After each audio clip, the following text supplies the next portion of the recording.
नमस्ते प्रणाम दोस्तों, मैं ग्वालियर भी। दोस्तों आज हम लोग बातचीत करने वाले हैं भोजपुरी के मेगा स्टार खेसारी लाल यादव जी की एक बहुत ही ज़बरदस्त और बवाल मूवी के बारे में, जो कि ये मूवी आते ही पूरी तरह से भोजपुरी इंडस्ट्री में इतिहास रच देगी। जी हाँ दोस्तों, इतिहास रच देगी।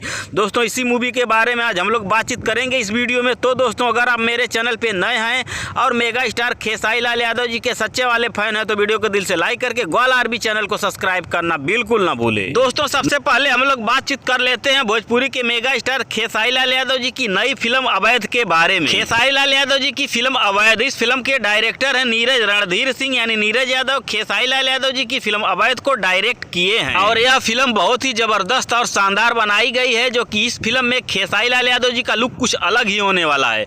यानी किसान वाला लुक खेसारी लाल यादव जी का होने वाला है, जो कि इस फिल्म में खेसारी लाल यादव जी बैल चलाते हुए नजर आएंगे। जी हाँ दोस्तों, बैल से खेती करते हुए खेसारी लाल यादव जी नजर आएंगे। और खेसारी लाल यादव जी की फिल्म अवैध में जो कि 80 से 90 साल का कल्चर दिखाया जाएगा। यानी 80 से 90 साल पहले लोग कैसे रहते थे, किस प्रकार का कपड़ा पहनते थे, किस प्रकार से खेती करते थे, किस प्रकार का उन लोगों का घर था, यानी बहुत कुछ इस फिल्म में दिखाया जाने वाला है। और इस फिल्म की शूटिंग पूरी तरह से कंप्लीट कर ली गई है। इस फिल्म के स्टार कास्ट में नजर आएंगे खेसारी लाल यादव, यामिनी सिंह और एक न्यू एक्ट्रेस हैं। और खेसारी लाल यादव जी की फिल्म अवैध 2 पार्ट में आने वाली है। अवैध आएगी, उसके बाद अवैध 2 आएगी। दोनों पार्ट की शूटिंग पूरी तरह से कंप्लीट कर ली गई है और बहुत ही जल्द इस फिल्म के फर्स्ट लुक का पोस्टर और ट्रेलर आप लोगों के बीच में आने वाला है। धन्यवाद दोस्तों।